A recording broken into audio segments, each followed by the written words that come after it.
De que forma a violência, a pobreza, as ameaças à infância e à juventude e as mudanças climáticas podem impactar a vida das pessoas? Vamos debater esses assuntos com base na experiência e olhar de uma das mais importantes ativistas pelos direitos humanos do mundo. Nós estamos tendo a honra de receber aqui nos nossos estúdios Graça Simbini Machel Mandela, ou simplesmente nossa queridíssima amiga Graça Machel. Começa agora mais um programa Negros em Foco.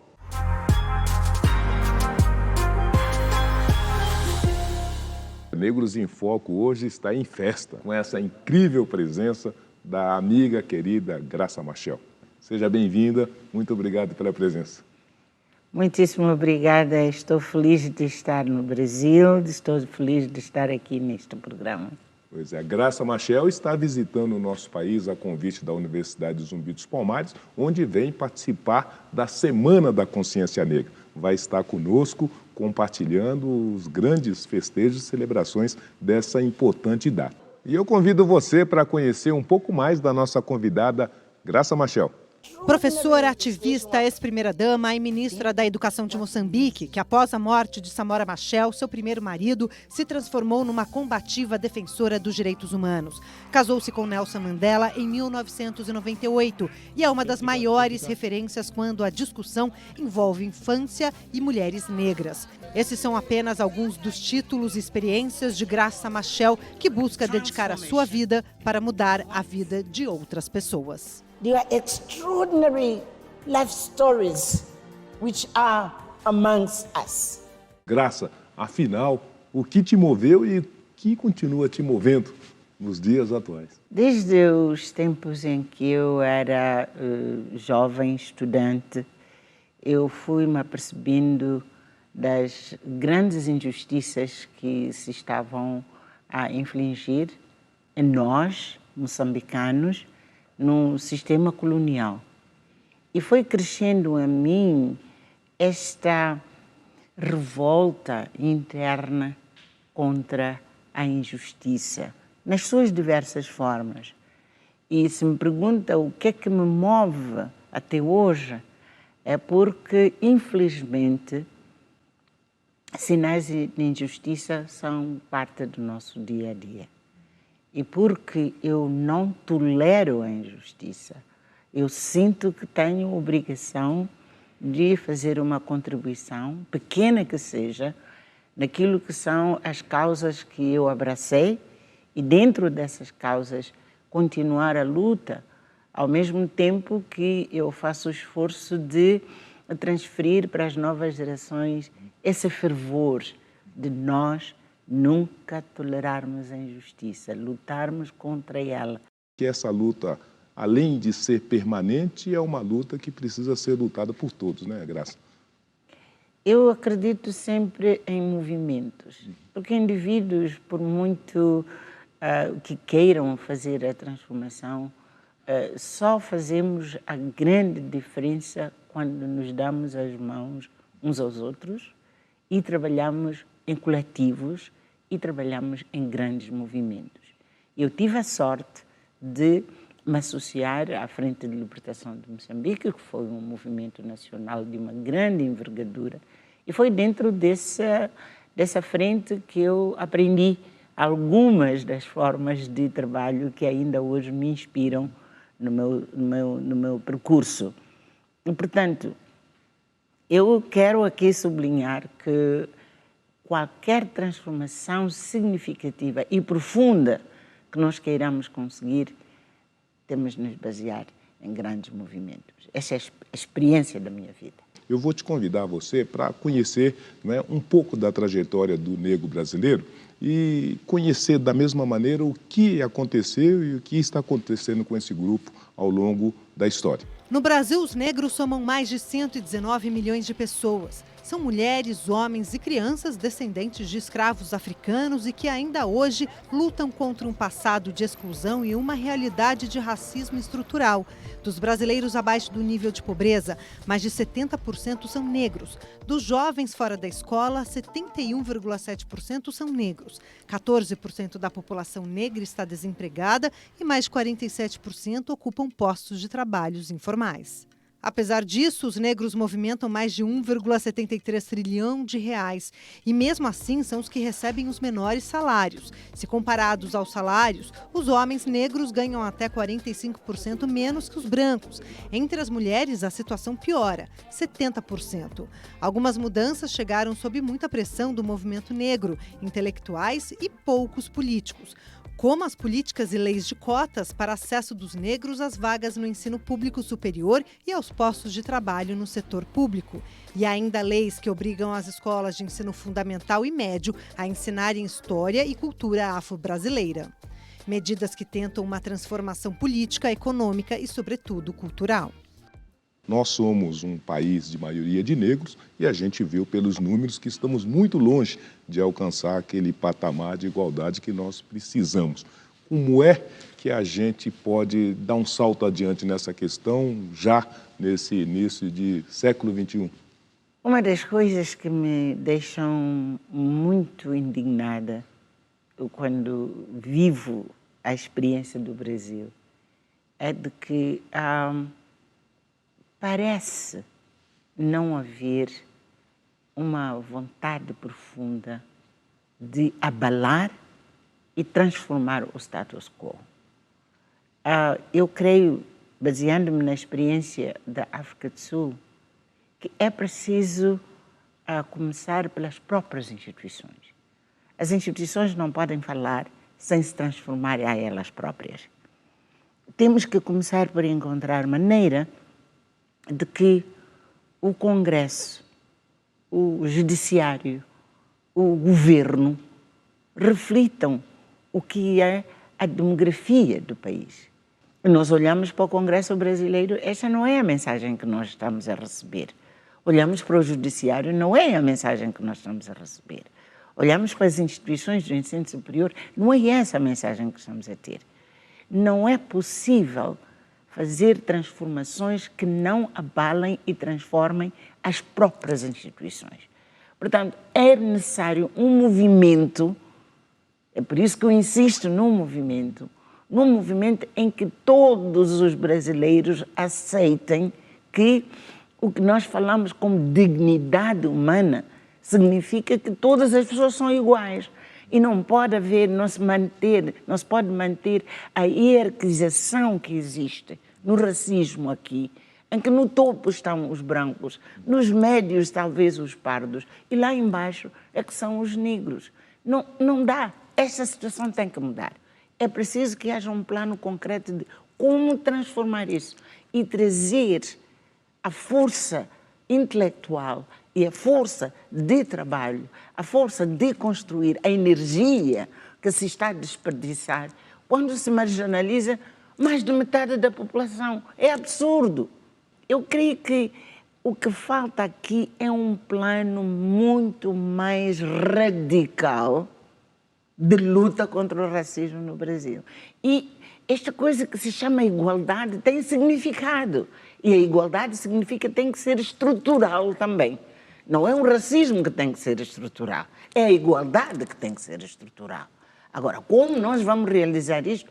Eu insisto, as instituições elas próprias têm que se capacitar de que estão a exercer a função pública a favor dos mais de 200 milhões dos brasileiros, um a um.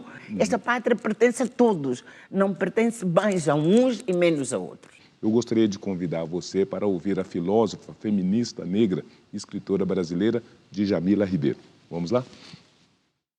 Muitas políticas públicas na área da educação foram muito importantes para garantir acesso de pessoas negras à universidade. E minha pergunta é, a senhora que tem uma experiência também ao redor do mundo, que conhece tantas realidades, como que a senhora pensa, né, a ampliação de políticas públicas na área da educação e o poder da educação para diminuir desigualdades e para garantir acessos da população negra? A educação pode ser o pilar mais importante de construção da igualdade. significa que este país precisa de fazer investimentos enormes, avultados, para garantir. A garantia significa colocar em cada lugar onde as pessoas vivem as condições absolutamente necessárias primeiro, para o acesso, para que todos possam ter acesso. Segundo, que seja uma educação de qualidade. O que quero dizer? É preciso melhorar as infraestruturas de educação. Não se pode ter escolas nas zonas dos considerados brancos, que são de uma determinada qualidade, e na zona onde vivem os pretos, a qualidade das infraestruturas educacionais são de péssima qualidade. Não se pode ter uma distinção, por exemplo, em que os professores que estão numa zona são melhor qualificados e os professores nas zonas dos negros têm qualificação, mas não têm a mesma qualificação que noutras zonas. É preciso que... Estamos a falar em século XXI, não? Se há condições de acesso à aprendizagem utilizando os meios digitais, esses meios digitais têm que existir em toda e qualquer escola, porque são escolas públicas, são pagas pelo erário público, todos nós contribuímos para isso e tem que ser igualitário. Portanto, a igualdade começa por ampliar as condições, quer infraestruturais, quer humanas, quer de materiais necessários para que se possa fornecer educação de qualidade para todos. Porque uma criança tem as mesmas capacidades, quer tenha nascido numa família negra, como numa família parda, como numa família branca. As capacidades de uma criança não são medidas pelas condições em que ela nasceu. E por isso é que é necessário dar as capacidades e oportunidades a toda e qualquer criança brasileira. Este é o primeiro fundamento da igualdade. E este é um processo que deve, na minha opinião, não deve ser um plano de um governo, porque um governo tem 5, 10 anos. Não, tem que ser um contrato nacional, em que qualquer que seja o governo do dia pode alterar as nuances de como fazer, mas nunca abalar os fundamentos de igualdade de todos em termos de acesso à educação e em condições de qualidade para todos. Tem que ser um contrato nacional. Este é o caminho para uma sociedade de conhecimento, mas uma sociedade de iguais e começar a construí-la. Igualdade, diversidade, pluralidade, justiça e escola para todos. Todos. Escola de qualidade, de igual qualidade para toda e qualquer criança brasileira. Um pacto de toda a nação. Um pacto nacional. Negros em Foco com Graça Machel volta em instantes. E no próximo bloco vamos conversar sobre meio ambiente.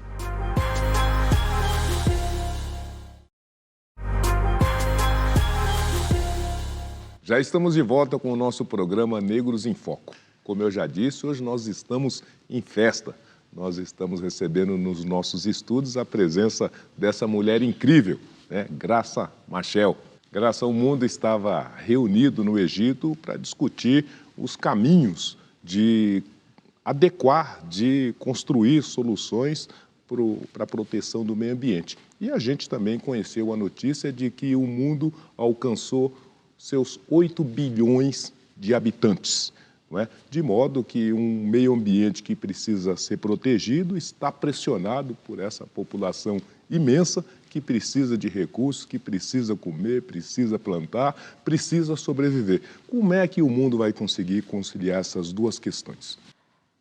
Eu creio que a grande maioria dos líderes, queremos dizer com isto, as pessoas que estão a governar os nossos países, ainda não tomaram uma consciência clara dos perigos que o nosso planeta está a enfrentar. Porque o grande debate que se fez agora no COP27 não é novo, já vem dos anteriores COPs, não é verdade? E há compromissos que são tomados, mas não são cumpridos.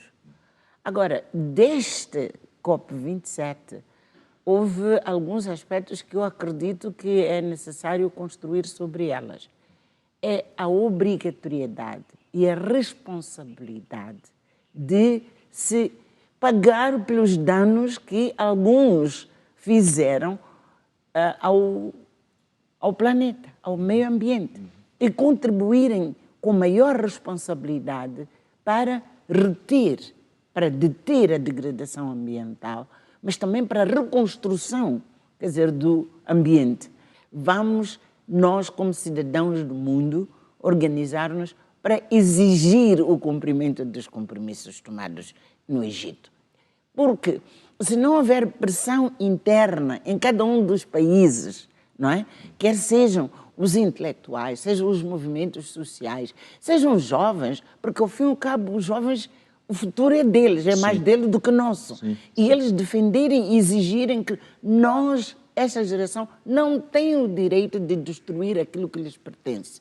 Este movimento mundial tem que ser muito mais forte do que tem sido agora. Mas, ao mesmo tempo, há uma voz muito importante que apareceu também no Egito. É a questão da reforma do sistema financeiro. Quer dizer, que os países do Global South, como se costuma chamar, são tratados de uma forma desigual, como estamos aqui a falar do racismo no Brasil. Mas, quando se trata de empréstimos que é preciso solicitar, o Norte dá empréstimos e os interesses são de 2%, 2 a 4%. Para nós aqui no Global South são 12 a 14%. Por quê? Até porque senão não fomos nós que destruímos mais o ambiente. E por que é que nós estamos a ser tratados desta maneira? Portanto, há uma mensagem importante também de exigir igualdade de tratamento no acesso aos financiamentos para nós reconstruirmos os nossos países e até abraçarmos, portanto, as políticas de energias limpas que são exigidas a todos nós.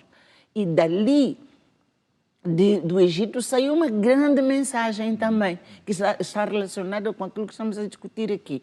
A mensagem, portanto, de justiça, a partir da maneira como temos acesso a recursos, de justiça e solidariedade.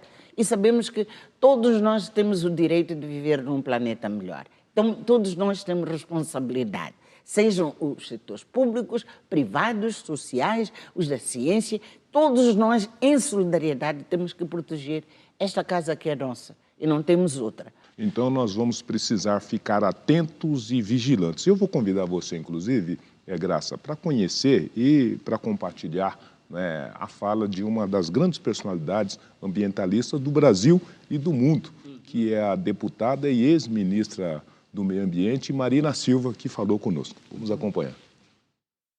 Nós vivemos já uma situação no mundo em que cerca de 2 bilhões de seres humanos estão vivendo em situação de insegurança alimentar.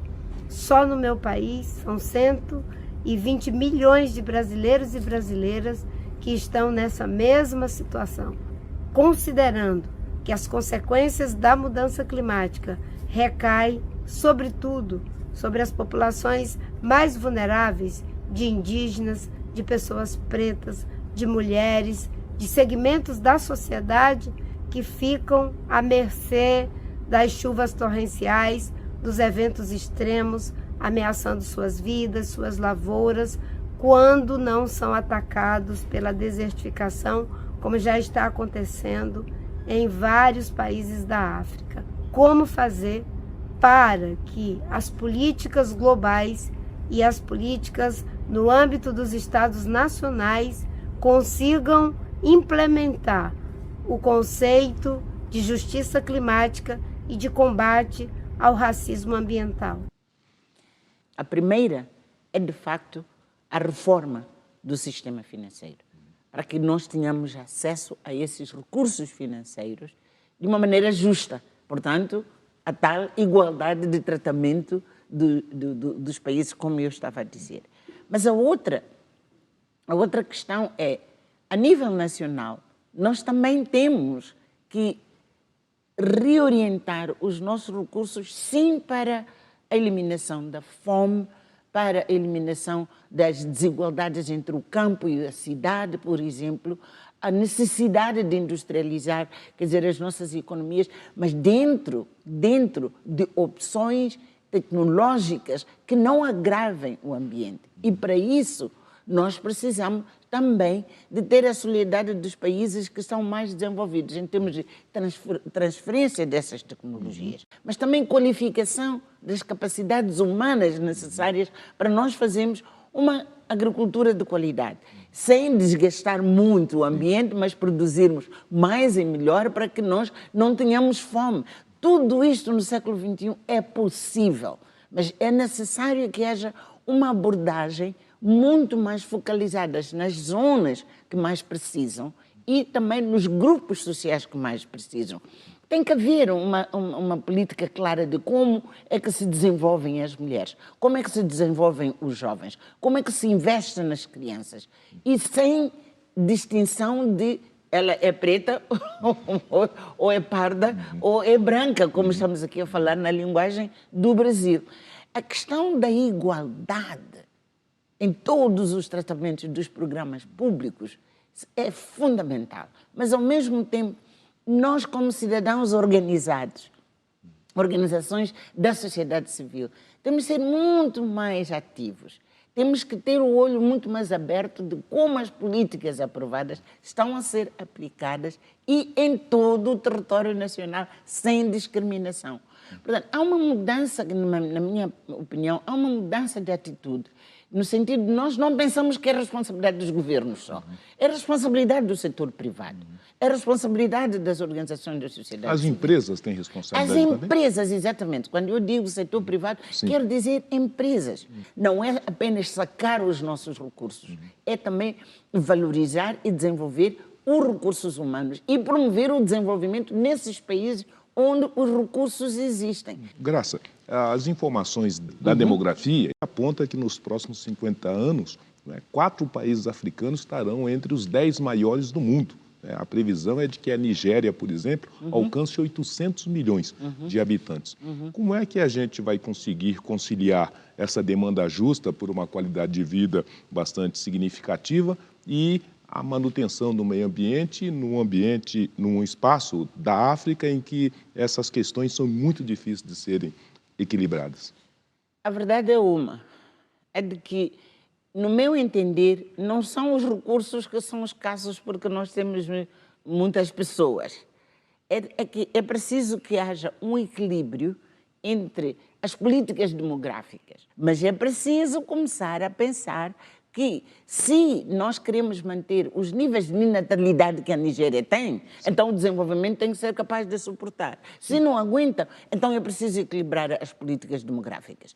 Este é um debate que os políticos têm dificuldade de abordar porque têm medo de perder eleições. E com esse medo de perder eleições, perde-se uma oportunidade de consciencializar a sociedade de que há meios adequados de nós termos uma natalidade equilibrada, ao mesmo tempo em que nós desenvolvemos as condições de vida para estas pessoas e não termos este grande desequilíbrio. Eu sei que isto pode me trazer, quer dizer, inimigos por o facto de eu estar a dizer isso, mas esta é a realidade que nós não podemos fazer cabeça de avestruz. E ignorarmos que é um problema, quer dizer, que as grandes nações, neste caso, aquelas que são mais numerosas, têm que enfrentar. Eu não estou aqui para acusar ninguém, mas dos 8 bilhões, quer dizer, que hoje nós temos, as estatísticas dizem que há países que contribuíram mais do que outros. Esses países têm que se questionar também, porque em 11 anos nós aumentamos 1 bilhão de pessoas. É incrível, quer dizer, esse crescimento é insustentável, na minha opinião. Os mais pobres, que nós temos também que ser consciencializados de que o segredo daquilo que é a nossa riqueza não é ter 6, 7, 8 filhos. A riqueza é material que tem que condicionar para nós vivermos com qualidade e não vivemos de qualquer maneira. Portanto, tem que elevar a qualidade de educação. Quanto mais as meninas forem educadas, quanto mais os rapazes forem educados, os jovens muito mais educados, naturalmente não vão continuar a ter tantos filhos. Os líderes têm que ter essa coragem. E não podem, quer dizer, julgar apenas naquilo que lhes permite manter o poder, independentemente de fazer aquilo que é the right thing. para poder liderar uma nação e consciencializar as nações sobre os desafios que se tem que enfrentar e que se tem que resolver. Essa entrevista com Graça Machel continua na semana que vem. Foi um grande prazer recebê-la no programa Negros em Foco. Muitíssimo obrigado pela sua presença. Eu é que fico muito grata de ter tido esta oportunidade. E se me permite, eu vou dizer uma coisa. O Brasil tem que deixar de celebrar uma semana de consciência negra. O ano tem 52 semanas. Tem que ser nas 52 semanas que se debate a questão de racismo, a questão da igualdade.